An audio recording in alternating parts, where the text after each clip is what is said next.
Hello my dear student, this is Ayushi Chaure and welcome to Next Topper Humanities, जहां आज मैं आप सभी के लिए लेकर आई हूं हमारा क्लास 11th हिस्ट्री का first chapter writing and city life का रैपिड रिवीजन। ठीक है, तो ये जो रैपिड रिवीजन होने वाला है बेटा, इसमें बिल्कुल 10 से 15 मिनट में इस चैप्टर के सारे इंपॉर्टेंट चैप्टर्स को, सारे इंपॉर्टेंट टॉपिक्स को तुम बिल्कुल गो थ्रू कर लोगे और एग्जाम के लिए बिल्कुल तैयार हो जाने वाले हो। ठीक है, तो चलो फटाफट से इस चैप्टर का एक क्विक रिविजन ले लेते हैं, एक रैपिड रिविजन ले लेते हैं। सबसे पहले हमने देखा था कि भाई मेसोपोटामियन सिविलाइजेशन का इंट्रोडक्शन, तो प्रेजेंट डे में कहां एग्जिस्ट करता है? ये एग्जिस्ट करता है इराक में। ठीक है, और इराक के साथ अगर हम इसकी बात करेंगे तो ये कहां से कहां तक, कितने टाइम पीरियड तक एग्जिस्ट करता था? तो 3000 बीसी से लेके 330 बीसी के, जिसके बाद कौन आ गए थे? जिसके बाद Greek invader Alexander the great आ गए थे। अब अगर बात करें इसके नाम की, मेसोपोटामिया की, तो दो ग्रीक वर्ड से ओरिजिनेट हुआ है। पहला वर्ड है इसका मेसो, जिसका नाम होता है मिडिल, और दूसरे जो वर्ड था वो था पोटेमास। पोटेमास क्या थी? रिवर। तो कौन सी दो रिवर थी? तो भाई रिवर थी हमारी टिग्रिस और थी यूफ्रेट्स। ये टिग्रिस और यूफ्रेट्स रिवर ने क्या करा था? जो एक तरीके से प्लेन क्रिएट किया था, उसी प्लेन के ऊपर यहाँ पे हम मेसोपोटामियन सिविलाइजेशन का फ्लरिशमेंट देखा था। ठीक है, अब अगर हम बात करें इसकी ज्योग्राफी की, तो इसके नॉर्दर्न एरिया में हमने कई तरीके के हिली लैंड्स देखे थे, जहां पे क्या था? जो स्टेपी ग्रासलैंड था, और उस स्टेपी ग्रासलैंड की मदद से ये यहाँ पे पास्चुरलिज्म, जो एनिमल हर्डिंग वाला काम था, वो बहुत अच्छे तरीके से होता था as compare to what? Agriculture. ठीक है, तो शीप एंड गोट्स वगैरह को यहाँ पे बढ़िया तरीके से उनके लिए दाना पानी उनको मिल जाता था, और pastoralism that was one of the main occupation of this region. Then west में हमने क्या देखा था कि भाई वेस्ट में इस तरीके से मेडिटेरेनियन सी है। साउथ की अगर हम बात करें तो साउथ में यहाँ पे डेजर्ट था, जिसमें ही कई तरीके की क्या थी? सिटीज का फ्लरिशमेंट हमने देखा था। तो उरूक और जो सुमेरियन रीजन में जो भी सिटीज थी, वो सारी की सारी इसके डेजर्टिक रीजन में आई, और वहां पे हमने अर्बनाइजेशन का इनिशियलाइजेशन देखा। देन ईस्ट में जो टिग्रिस रिवर थी, उसकी कई सारी ट्रिब्यूटरीज थी जो वहां पे पाथ क्रिएट करती थी फॉर द ट्रेड। ठीक है, देन अगर नॉर्थ ईस्ट रीजन की बात करें तो वहां पे क्या थे? इस तरीके से हिली लैंड था, कई सारे आप बोल सकते हो अनड्यूलेटिक प्लेन्स थे, जो क्या करते थे? जो वहां पे एक तरीके का रास्ता वो क्रिएट कर रहे हैं, और इनफ रेनफॉल होता था, जिस वजह से वहां पे एग्रीकल्चर काफी अच्छे से हम देखने को मिल जाता था। और एग्रीकल्चर की अगर बात करें हम लोग, तो 7000 से 6000 बीसी के बीच में मेसोपोटामिया में अच्छा खासा हमने एग्रीकल्चर देखा हुआ था। अब सिर्फ एग्रीकल्चर नहीं था, एग्रीकल्चर के साथ साथ वो दूसरे कई सारे ऑक्यूपेशन करते थे, जैसे ट्रेड हो गया, क्राफ्ट हो गया। ठीक है, तो इन सब डिफरेंट ऑक्यूपेशंस की वजह से यहाँ पे क्या हुआ? अर्बनाइजेशन आया, और उस अर्बनाइजेशन में इन्होंने कई तरीके की प्रोडक्शन एक्टिविटीज करी, लाइक ट्रेड हो गया, यहाँ पे मैन्युफैक्चरिंग हो गई, सर्विसेज हो गई, बहुत सारी चीजें।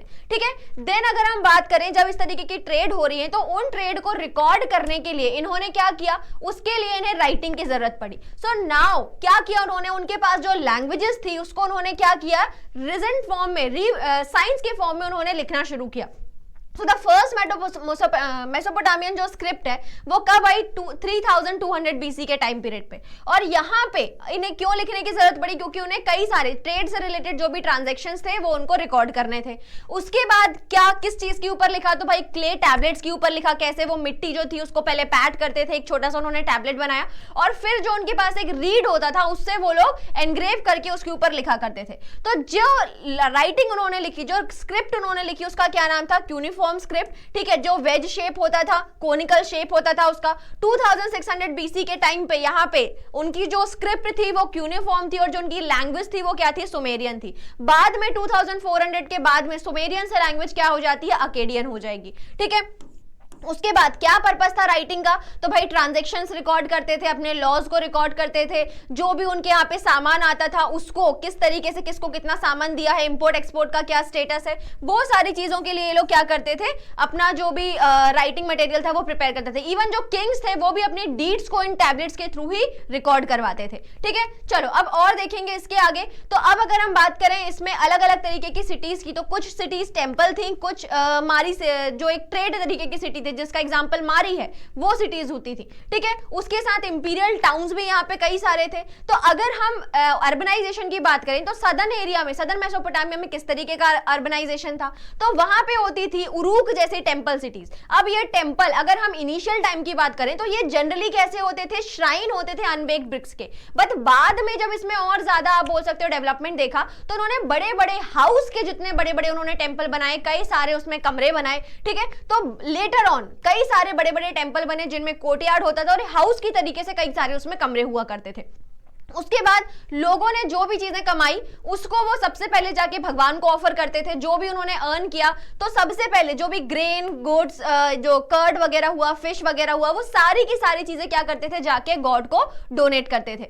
देन अब अगर हम इसके पॉलिटिकल सिस्टम की बात करें तो कैसे यहाँ पे पॉलिटिकल ऑर्गेनाइजेशन था, तो पहले यहाँ पे क्या है भाई, ट्राइबल कल्चर है। तो ट्राइब्स जब एक दूसरे के ऊपर लड़ाई करेंगी, अटैक करेंगी, तो उसके लिए उन्हें किसी ना किसी चीफ की जरूरत पड़ेगी। और जब उन्होंने चीफ को बनाया कि भाई कौन उनका सरदार होगा जो उनकी तरफ से लड़ाई करेगा, जब वो लड़ाई सरदार जीत जाते थे तो जो भी वार बूटी उनके पास आता था उसको वो क्या करते थे, आपस में डिस्ट्रीब्यूट कर देते थे। और जो भी वॉर प्रिजनर्स होते थे उसको क्या करते थे, वो उसको अपने एरिया में गार्ड्स या सर्वेंट की तरह अपॉइंट कर लेते थे, एम्प्लॉय कर देते थे। ठीक है, अब जो भी चीजें जीती हैं उसके साथ क्या होगा भाई, सबसे पहले जो प्रीशियस बूटीज थी ये सबसे पहले भगवान को ऑफर करी जाएंगी और फिर वहां से उसको अलग अलग जगह पे क्या होगा, उसका सेटलमेंट किया जाएगा, अलग अलग लोगों को दी जाएंगी। और जो भी प्रीशियस एलिमेंट्स थे, स्टोन्स हो गए, मेटल्स हो गए, उनको भी ब्यूटिफिकेशन के लिए, टेंपल्स के ब्यूटिफिकेशन के लिए, बिल्डिंग्स के ब्यूटिफिकेशन के लिए वो लोग यूज करते थे। ठीक है, अब जो भी यही चीज बताई हुई है कि जो भी चीजें आई उसको एफिशिएंट वे में वो किस तरीके से मैनेज करते थे और इसके ही लिए क्या यूज करते थे वो लोग, क्ले टैबलेट्स का। ठीक है, अब अगर सिटी लाइफ की बात करें, सोशल ऑर्गेनाइजेशन की बात करें, तो दो तरीके की सोसाइटी थी यहाँ पे, दो ग्रुप थे सोसाइटी में। एक था एलीट वर्ग का और एक था ऑर्डिनरी लोगों का। एलीट लोगों के बारे में हमें उनके ग्रेव से पता चला, ठीक है, लेकिन वहीं पे अगर हम कॉमन लोगों की बात करें तो उनके बारे में, उनसे जो लॉज वगैरह मिले उनसे हमने इन लोगों के बारे में जाना था। अब अगर सिटी लाइफ में अगर हम देखें तो फैमिली, अगर हम सोशल स्ट्रक्चर की बात करें तो किस तरीके की सोसाइटी होती थी, पेट्रियार्कल सोसाइटी होती थी, जिसमें अगर हम बात करें जो फादर होगा वो डोमिनेट करता था सोसाइटी को, सॉरी फैमिली को। और वहीं पे अगर हम किस चीज की बात करें, अगर फैमिली होगी तो nuclear family, that means mummy papa और बच्चे, इस तरीके की फैमिली जो थी वो वहां पे एग्जिस्ट करती थी। देन अगर हम उनके क्या करें, अगर हम उनके इंफ्रास्ट्रक्चर की बात करें, उनके टाउन प्लानिंग की बात करें, तो there was absence of town planning. क्यों? क्योंकि नैरो विंडिंग स्ट्रीट थी, हर जगह से मुड़ी हुई स्ट्रीट थी, कोई भी ज्योमेट्रिकल पैटर्न में डेवलप सिटीज नहीं थी उनकी। उसके बाद कोई स्ट्रीट का प्लान नहीं था, ड्रेनेज का कोई प्लान नहीं था, वेस्टेज जो डिस्पोजल होता था उसका कोई प्लान नहीं था, लोग अपने घरों के बाहर कचरा फेंक दिया करते थे। और जो लाइट है उसके वेंटिलेशन का बस वो लोग थोड़ा सा ध्यान देते थे। ठीक है, कि लाइट जो है वो विंडोज से ना आके डोर की तरफ, सॉरी डोर से ना आके विंडोज की तरफ से आएगा। देन मारी सिटी एक और एक फेमस सिटी है यहाँ पे, जो एक ट्रेडिंग टाउन था, है ना, कि जो किस वजह से फ्लरिश हुआ, क्योंकि वहां पे ट्रेड होता था, दूसरे लोग वहां पे ट्रेड करने आते थे और मारी उस चीज का फायदा उठा के अपने आप को उसने ग्रो किया। ठीक है, तो अगर हम मारी की बात करेंगे तो जो एक पास्टोरल जोन में एग्जिस्ट करता था, ठीक है, लोकेशन कहां थी इसकी, रिवर के अपस्ट्रीम में। और अपस्ट्रीम होने के कारण क्या होगा, यहाँ पे कई सारी तरीके की इकोनॉमिक एक्टिविटीज हम लोग देख सकते हैं। यहाँ पे एग्रीकल्चर होता था, लेकिन सबसे ज्यादा जो ऑक्यूपेशन वो लोग करते थे वो कौन सा था, सबसे ज्यादा लोग जिस ऑक्यूपेशन में थे वो था पैस्टोरलिज्म। और एग्रीकल्चर और जो पैस्टोरलिज्म, जो दोनों लोग थे, जो दोनों ग्रुप थे, उनके बीच में हमने लड़ाइयां भी देखी थी कि किस तरीके से पानी के लिए, है ना, या दोनों के बीच में कई तरीके के क्लैशेस हमने देखे थे। तो वो सारी चीजें। अब उसके बाद मारी की अगर हम बात करें तो यहाँ पे क्योंकि अलग अलग तरीके के लोग कई बार आए, कई बार गए, है ना, तो इंटरमिक्सचर ऑफ कल्चर दिखा। और धीरे धीरे यहाँ पे हमने क्या करे, अलग अलग तरीके के हमने रूरल देखे जो अलग अलग कल्चर्स को फॉलो करते थे। उन्हीं में से एक थे कौन, एमोराइट्स, जो कहां से आए थे, वेस्ट की तरफ से आए थे। ठीक है, और जिनका जो पहनावा था, जो ओरिजिनल इनहैबिटेंट था, वो उनका दूसरा था। और जब ये मेसोपोटामिया में आए तो इन्होंने मेसोपोटामिया के कल्चर को क्या कर लिया, अडॉप्ट कर लिया। इसीलिए ये अपने गॉड को तो अपने, मतलब अपने रिलीजियस व्यूज को तो लेकर आए, लेकिन साथ ही साथ मेसोपोटामियन गॉड्स को भी इन्होंने पूजा किया।